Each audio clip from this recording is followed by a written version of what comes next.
তোমার মশলায় একদম গন্ধ নেই, যত সব পুরনো বস্তা পচা মাল। অত সহজ নয়, এ এক্কেবারে সপ্তগ্রামের মশলা, এক্কেবারে খাঁটি মাল। দাও তাহলে ওই কেজি 10 গরম মশলা বস্তায় ভরে। কিন্তু নগদ কত লাগবে? 356 টাকা 42 পয়সা। বলো কি, এই যে দিনে দুপুরে ডাকাতি! তাও তো কমিয়ে বললাম, কৃষ্ণনগরের মন্ত্রীর লোক পাঠালে দ্বিগুণ দামে বেচি। তাতে ওরও থাকে কিছু আর আমারও থাকে। হ্যাঁ, আচ্ছা তাই নাকি? এ তো দেখি শস্যের মধ্যেই ভূত বটে। মন্ত্রীর পেটে পেটে এত, কিন্তু আগে তো একটু টের পাইনি। ওরে বাবা, কত রকমের মণিমুক্ত, কোনটা লাল কোনটা বেগুনি। সত্যি বলছি, এমন জিনিস আগে কখনো দেখিনি। গোপাল দাদু ভাগ্যিস দিয়ে এসেছিল সঙ্গে করে, না হলে কি আর এসব কপালে ছিল? ভাই, মুক্তোর হাড়গুলো কত করে একটু বুঝে শুনে বলো, কিন্তু থাকি অনেক দূরে, সেই কৃষ্ণনগরে। তা তুমি কৃষ্ণনগরেই থাকো আর রাধানগরে, দাম কম হবে না। হ্যাঁ, এই বলে দিলাম, ডজন 950 টাকা। ও দাদু, সে যে অনেক টাকা। 900 মানে 9 পরে 0 আবার 0 আরো 50 যোগ কর। বাপরে বাপ, এত দাম! দাদু চলো তাহলে, এগুলো কিনে কাজ নেই। বাবা, বললে হবে, খরচা আছে। মহারাজের সঙ্গে বাণিজ্য করতে এসে মুক্তোর হাড় কিনবে আর ট্যাঙ্ক থেকে টাকা বার করবে না, তাই কখনো হয় নাকি? ও গোপাল দাদু, রাজা মশাই তো দিন 15 ধরে অনেক কিছু বাণিজ্য করলেন, আমাদেরও বাড়ির জন্য জিনিসপত্র কেনাকাটা সব শেষ। এবার চলো না, বাড়ি ফিরে যাই, বাড়ির জন্য খুব মন কেমন করছে। ও গোপাল দাদু, চলো না, চলো চলো।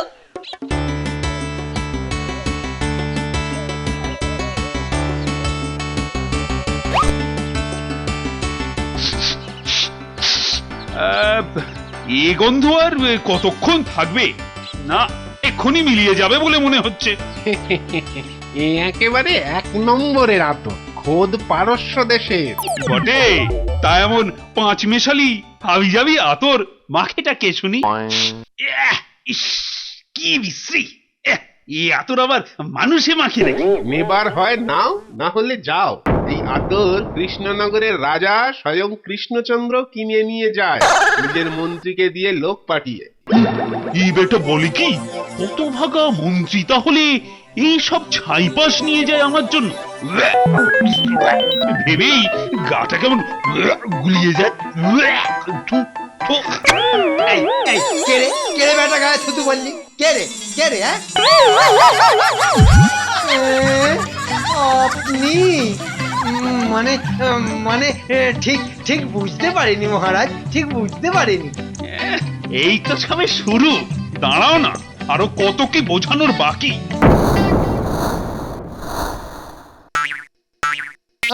আমি বরং বাকিদের খবর নিয়ে আসি। ভাগ্যিস ছদ্মবেশে বাণিজ্য করতে এসেছিলাম, তাই তো কত কি জানলাম। একবার কৃষ্ণনগরে ফিরি, তারপর তোমায় দেখাচ্ছি আমার পয়সায় আমাকেই কিনা টুপি পরানো।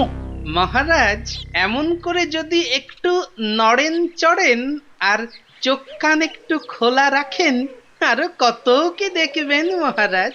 গোপাল, তুমি এক্ষুনি আমার কৃষ্ণনগরে ফেরার ব্যবস্থা করো। অনেক অনেক হয়েছে বাণিজ্য, যত সব জাল কাজ কারবার। একবার রাজ্যে ফিরতে পারলে বাঁচি। যেমন হুকুম করবেন মহারাজ। অনেকটা পথ যেতে হবে, তাহলে নম নম করে কাল সকালে বেরিয়ে পড়লেই হয়।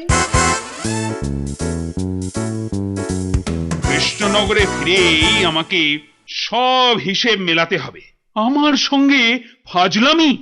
আপনি মাথাটা একটু ঠান্ডা করুন মহারাজ, কড়ায় গন্ডায় সব বুঝিয়ে দেবো। আপনি তো জানেন আমার হিসেব একেবারে নিখুঁত। ভূত, তুমি একটা আস্ত ভূত। আমার ঘাড়ে চেপে তাতা থাই থাই তাতা থাই থাই করছো। তোমাকে ঘাট থেকে না নামানো পর্যন্ত আমার কোনো শান্তি নেই। এই রে, বুঝতে পেরে গেছে। তাড়াতাড়ি ফিরে হিসেব নিয়ে একটু গন্ডগোলগুলো ঠিক করতে হবে। মহারাজের আগেই ফিরতে হবে। মহারাজ, আমি বলি কি, ভালো হয় সবাই একসঙ্গে না গিয়ে যদি দুটো দল বাঁধি। একটায় আমার সঙ্গে যাবে সভাকবি, রাজপণ্ডিত, সেনাপতি, জ্যোতিষী, আর অন্যটায় গোপাল পথ দেখিয়ে নিয়ে যাবে আপনাকে, বিজ্ঞানীকে, আর বাদবাকিদের। গোপাল রাজি তো? কাজের বেলায় কাজী, একদম পুরোপুরি রাজি।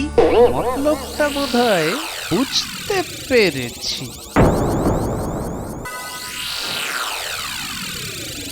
মহারাজ, সব গোছানো হয়ে গেছে, এবার রওনা হওয়া যাক। আরে না না, দাঁড়ান দাঁড়ান।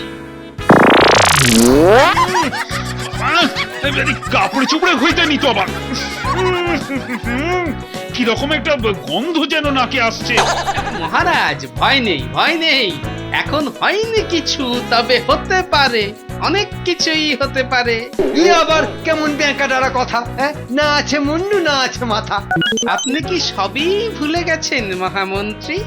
আরেকটু এগোলেই পথে পড়বে চৌরকান্তার, যেখানে চোরেদের উপদ্রব। ওরে বাবা, তাই নাকি? হ্যাঁ, তবে তো গোপাল ঠিকই বলেছে, একা একা না গিয়ে ওই দল বেঁধে যাওয়াই ভালো।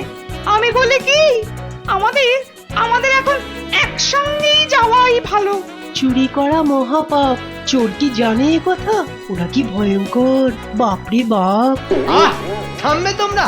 আমি কি গোপালের মতো ভয়ে ভীত? হ্যাঁ, কার কত তেজ এবার বোঝা যাবে। ওসব চোর ছেঁচড়ের ভয় থাকলে কি আর মন্ত্রী হওয়া যায়? হ্যাঁ?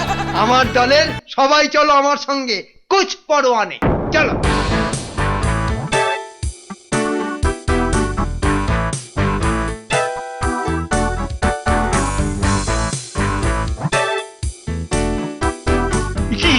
কি করলে গোপাল? আরে ওরা যে আগে পৌঁছে যাবে। আরে তাহলে আমাদের কি হবে? মন্ত্রীকে উস্কে দিয়ে কাজের কাজ হয়েছে। যেতে দিন মহারাজ, যেতে দিন। এখানে চেপে থাকুন আরো 3 দিন, তারপর নড়বেন। এই একটু খুলে বলো তো গোপাল। আরে আমার মাথায় তো কিছুই ঢুকছে না। সামনে চৌরকান্তার, আর সেটা কোনো ক্রমে পেরোলে পড়বে নিরুদক কান্তা। সেখানে এক ফোঁটা জলও পাওয়া যাবে না। কি? তবে তো ভারী বিপদ। আগে মহারাজ, জলের ব্যবস্থা আমি আগেই করে রেখেছি। গরুর গাড়িতে কলসি কলসি জল তোলা আছে। সত্যি গোপাল, হ্যাঁ, তোমার পেটে পেটে এত বুদ্ধি।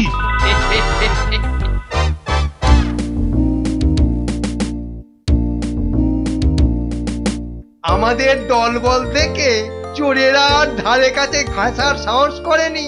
গোপালে সবটায় বাড়াবাড়ি, শুধু শুধু ভয় দেখিয়ে আমাকে পিছনে ফেলার কারসাজি। কথাটা একদম খাঁটি। গোপালের কথা শুনলে আমাদের সবটাই হতো মাটি। বিপদ অবশ্য আছে সামনে একটা, তবে ব্যবস্থা পাকা। আগে থেকেই সব সামনে নিয়েছি। সামনেই নিরুদক কান্তার, মানে জল ফল ওখানে পাবো না। জল আছে সঙ্গে যথেষ্ট। ও একেবারে পাকা মাথার কাজ।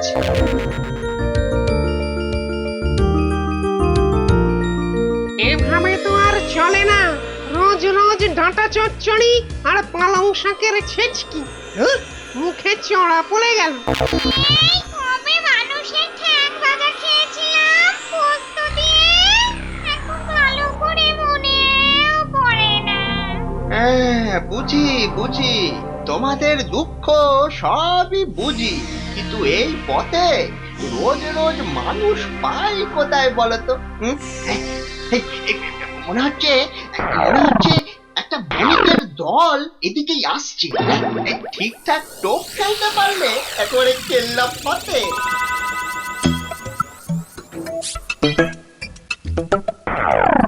ওদের গোপালের জলগুলো যদি খরচ করিয়ে দিতে পারি তবে নিরুদক কান্তারে পৌঁছে ওরা আর জল পাবে না, জলের কষ্টে ছটফট করে মরবে। আর সেই সুযোগে আমরা ওদের তাড়িয়ে তাড়িয়ে খাবো।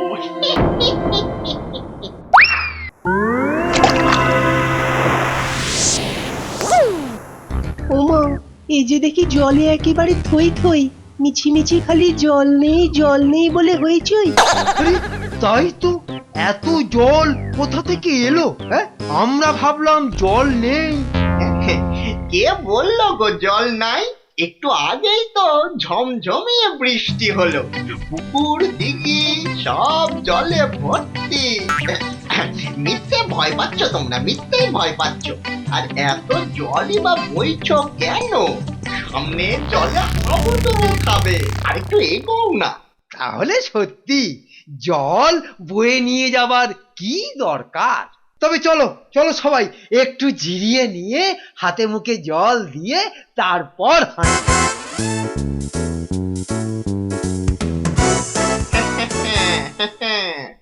এসো বাচ্চা, পথে এসো, আগে আগে দেখো না কি হয়।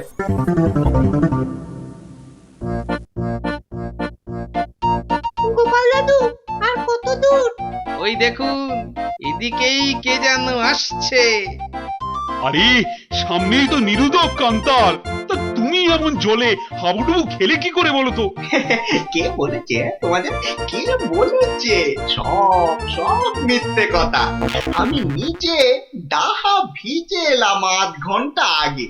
এসব জল টল না বয়ে বরং হাত পা ছড়িয়ে এগিয়ে যান যতটা পারেন। তুমি তুমি সত্যি কি ভালো। আজকাল আর কে আছে বলো যে এমন বিনা পয়সায় কাজের কথা বলে না চাইতেই। তবে এবার তুমি যাও, হ্যাঁ, আমাদের কথা আমরাই ভাবি, কেমন? এবারে যে দেখি গোপাল, হ্যাঁ, ওটা তো মোক্ষম যন্তর। বেটাকে ফাঁদে ফেলা শক্ত আছে। দেখো, আমি আর কি বলি বলো তো, তোমাদের যেমন মর্জি। গোপাল, এ আবার তোমার কি যুক্তি? বড্ড বাড়াবাড়ি হয়ে যাচ্ছে না তো? মহারাজ, আপনি তাহলে ওই লোকটাকে বিশ্বাস করলেন? ওটা তো একটা ভাওতা। বলো কি? আপনি তো জানেন মহারাজ, আমি মিথ্যে বলি না। ওই লোকটার চোখগুলো দেখলেন কেমন লাল? বলল আধ ঘন্টা আগে ভিজেছে, অথচ এখনো জল ঝরছে। এটা কি করে হয়? ওর হাব ভাবটাও যেন কেমন কেমন। শুধু কি তাই, কোথাও বৃষ্টি হলে দূর থেকে ঠান্ডা হাওয়া ভেসে আসে মহারাজ। কই, এখানে তো কোথাও কিচ্ছু নেই। আকাশে কালো মেঘ করে, বিদ্যুতের চমক দেখা যায় 10 মাইল দূর থেকে। একদম ঠিক কথা, বিজ্ঞানও তাই বলে। গোপাল, খুব জোর কেটে গেছে ফাঁড়া। বাবা, তোমার বুদ্ধির কোনো তুলনা নেই। কিন্তু মন্ত্রীরা যদি এই ফাঁদে পা দেয়? আমিও তো সেই ভয়টাই পাচ্ছি মহারাজ। হাতে সময় খুব কম, চলুন তাড়াতাড়ি তাড়াতাড়ি চলুন। হায় হায় হায় হায়, যা ভয় পেয়েছিলাম সেটাই সত্যি হলো। এখানে জল কোথায়? সামনে আবার অমনুষ্য কান্তারে ভূতেদের ভয়। গোপালের কথা না শুনলে এমনই হয়। কেমন তো মশাই, একে জল নেই, ভূতের ভয়, তার উপর খালি গোপাল কই গোপাল কই। মাগু মা, আমি যে আর পারছি না, আর এগোবার শক্তি নাই এক ফোঁটাও। আজ রাতটা এখানেই কাটাই, কাল একবার চেষ্টা করে দেখবো ভোরে। ও সেনাপতি, আজ রাতে জোর পাহারা দিতে হবে। আমাদের দুর্বল দেখলে ভূতেরা আবার ছিঁড়ে খাবে। আর কি সেই শক্তি আছে? তবু দেখি যতটা পারা যায়।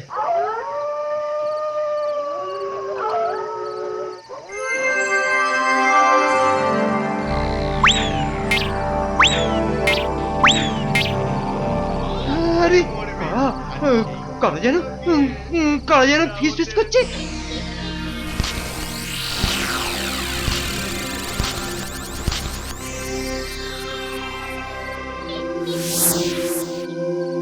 ওরে বেটারা মরেনি এখনো। ওরে বাবা, চল চল। ওটা কি? হ্যাঁ, ওটা কি? ওটা কি? ওরে বাবা রে, ওরে বাবা রে, বাবা রে! ও ভগবান, রক্ষে করো! কে বাঁচাবে আমাদের? ওরে বাবা রে! ও, কোনো ক্রমে আপদগুলোকে আজ ঠেকিয়েছি, কিন্তু কাল আর কোনো উপায় নেই।